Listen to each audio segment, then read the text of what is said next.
Bonjour à vous citoyens, c'est Steven, bienvenue sur la chaîne du citoyen prévoyant. Aujourd'hui je suis venu rendre visite à un citoyen prévoyant.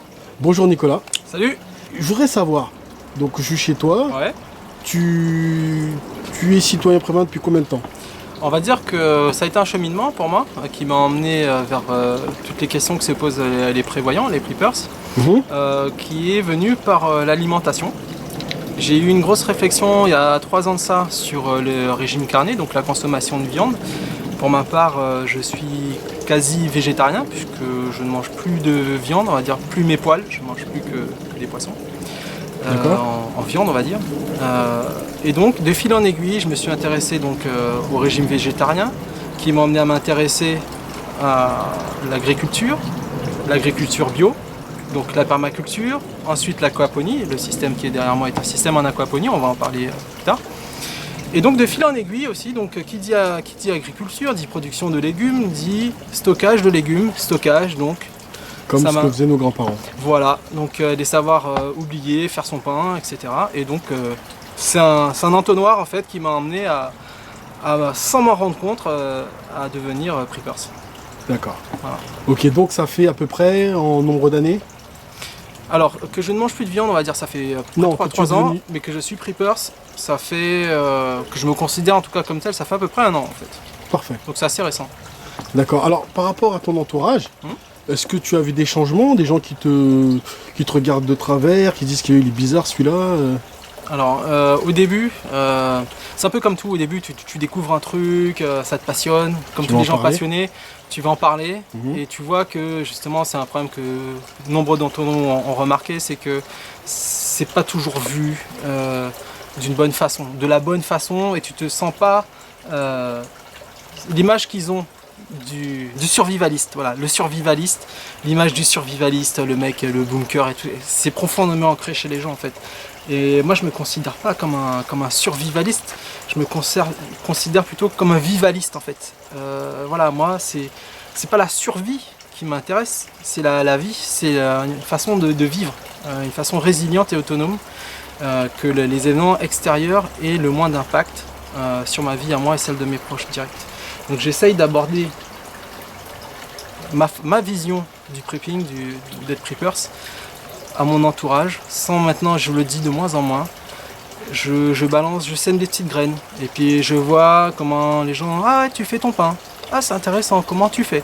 Mais moi je fais comme ça, ah mais tu plantes aussi tes légumes, et oui, pourquoi tu plantes des légumes? Comment tu fais? Et t'as un petit pavillon, t'as pas de terre, c'est pas possible. Et oui, pourtant c'est possible. Et de fil en aiguille, ça crédibilise en fait ma démarche, et donc du coup les gens sont plus réceptifs. En même temps, à part faire pousser des légumes, tu fais rien de mal. T'es pas dans une secte, on est d'accord, hein. Mettons tout le monde d'accord. Non, être un citoyen prévoyant, c'est pas être une secte. C'est une philosophie de vie. Voilà, c'est une philosophie de vie, c'est une façon de vivre. D'accord. Une façon de vivre qui justement essaye d'anticiper les aléas possibles.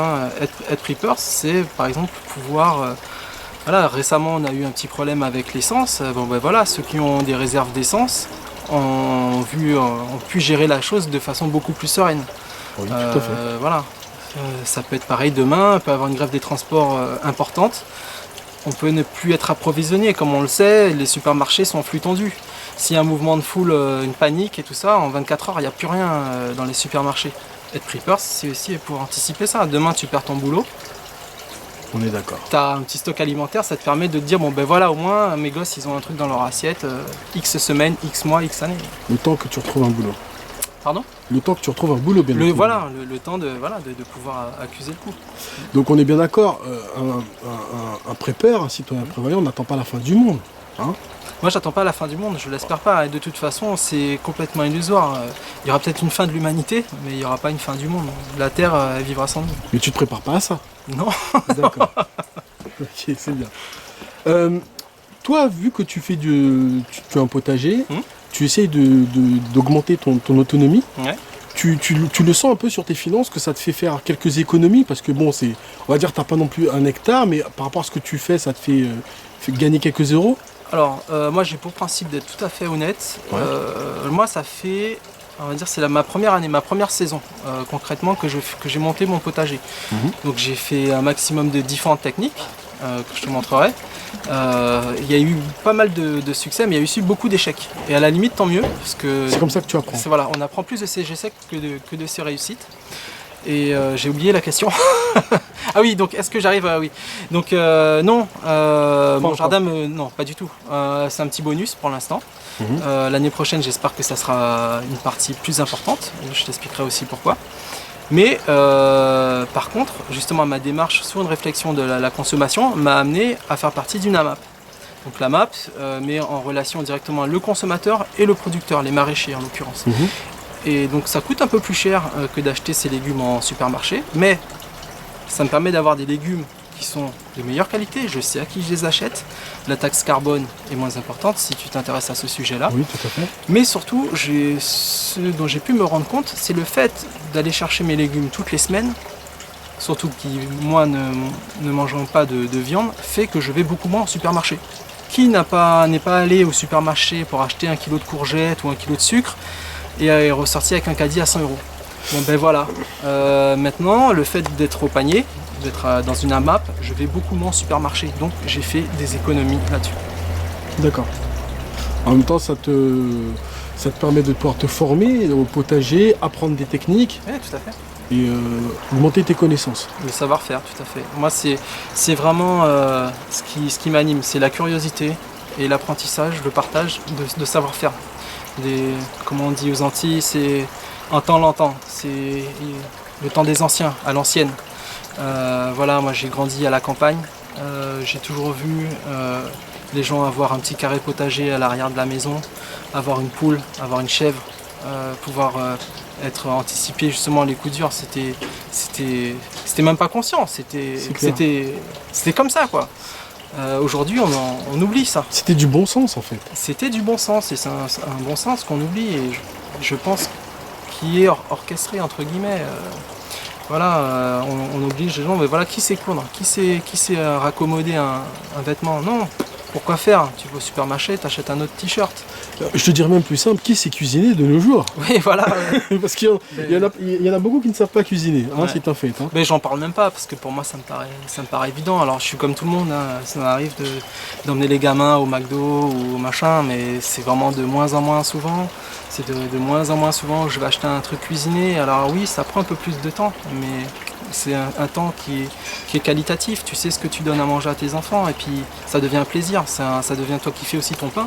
Ouais, tout à fait. Voilà, c'est un kiff quoi, de faire son pain. Et puis bah, tu vois, quand On t'as du l'apprécie monde qui plus, vient, hein. bah ouais, quand t'as des gens qui viennent chez toi qui disent ah il est bon ton boulanger, faut que tu me donnes l'adresse, bah t'y es.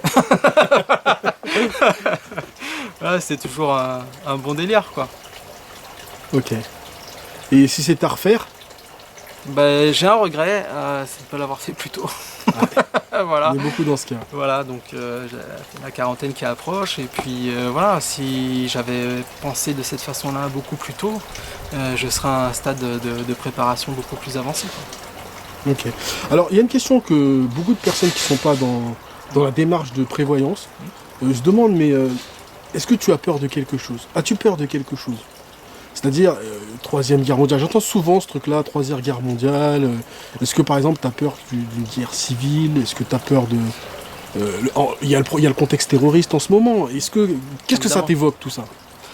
Est-ce que toi, tu as peur de quelque chose? C'est pour ça que tu te prépares? Qu'est-ce qui se passe? Donc moi, j'ai pas, par essence, je suis pas quelqu'un d'attiré par... même si, bon, pour beaucoup, justement, c'est jouer à la guerre, mais ça fait... près de 12 ans, 12, 15, enfin je sais plus, je compte plus les années, mais je joue au paintball scénarisé, où on joue au cobaye, ouais, un peu Milsim, pour ceux qui connaissent, Military Simulation. Voilà, donc bon, oui, ça m'intéresse. J'ose espérer que le fait d'avoir quand même des réflexes, ce genre de choses, à voir, anticiper, bref, mais voilà, ça sent pas bon quoi. Je veux dire, il suffit de. Enfin, perso, les infos, je les suis plus. J'ai une télé pour les enfants, moi je regarde plus la télé. Tu t'informes quand même? Je m'informe. Comment ne pas être informé ou surinformé ou... Est-ce que c'est vraiment une info ou une intox? Voilà. On va pas rentrer sur le sujet du complotisme. Non, je suis pas complotiste. Je pense pas, mais Après, faut Tu être n'es pas, lucide. tu n'es pas un imbécile, tu es quelqu'un d'intelligent, Voilà. tu ouvres les yeux. Je me dis, ah, ben, s'ils disent ça, c'est peut-être parce que ça. Mhm. Pourquoi ils disent ça? Ça te pose à réfléchir. Ça me pousse à réfléchir. Et puis après, bon ben voilà, on va parler preppers pur. Ouais. Un sujet qui est cher à tous les preppers, c'est l'EDC. Alors j'ai eu un EDC minimaliste au début, quelques comprimés, de la bobologie, un petit multitool sympa, etc. Et puis je me suis souvent dit, ouais, un tourniquet, un pansement compressif, tout ça, c'est quand même un peu too much quoi. Là on est en Ile-de-France. Et puis il y a eu l'événement du Bataclan. Il s'avère que le jour de l'événement du Bataclan, ma femme était au cinéma à moins d'1 kilomètre. Donc là, tu réfléchis. Toujours pas de tourniquet, toujours pas de pansement compressif. Après, il y a eu les autres événements qui ont suivi derrière. Et puis plus récemment, il y a eu Nice, la Belgique et tout. Donc la Nice, voilà, j'ai passé ma petite commande et j'ai pris un tourniquet, un pansement compressif. J'en ai un dans mon EDV, un dans mon EDC. J'espère ne jamais avoir à m'en servir, mais voilà, c'est là. J'ai aussi pour projet de me renseigner auprès de service de pompiers pour faire justement un stage pour les premiers soins, les premiers secours. Et c'est des choses qui, je pense, devraient être plus ou moins obligatoires. Ouais, ça devrait être combien de vies seraient à l'école, au PC1, à l'école déjà, il doit y avoir une petite formation, ce serait pas mal. Bah, bien sûr. D'accord. Bon, en tout cas, je te remercie de m'avoir reçu. Bah, merci à toi d'être venu. C'est intéressant d'avoir l'avis d'un autre citoyen prévoyant. Ouais. Et je te dis à très bientôt, parce que je pense qu'on va continuer à se voir. Ben, on se croisera en tout cas sur la toile, je pense. Ça marche. Donc bien évidemment, si vous avez aimé cette vidéo, si vous avez des questions à poser à Nicolas, si vous avez des choses à dire, vous pouvez le laisser sur le commentaire. Si vous n'êtes toujours pas abonné, vous pouvez le faire. Et je vous dis à très bientôt pour une nouvelle vidéo du Citoyen Prévoyant. Ciao! Salut!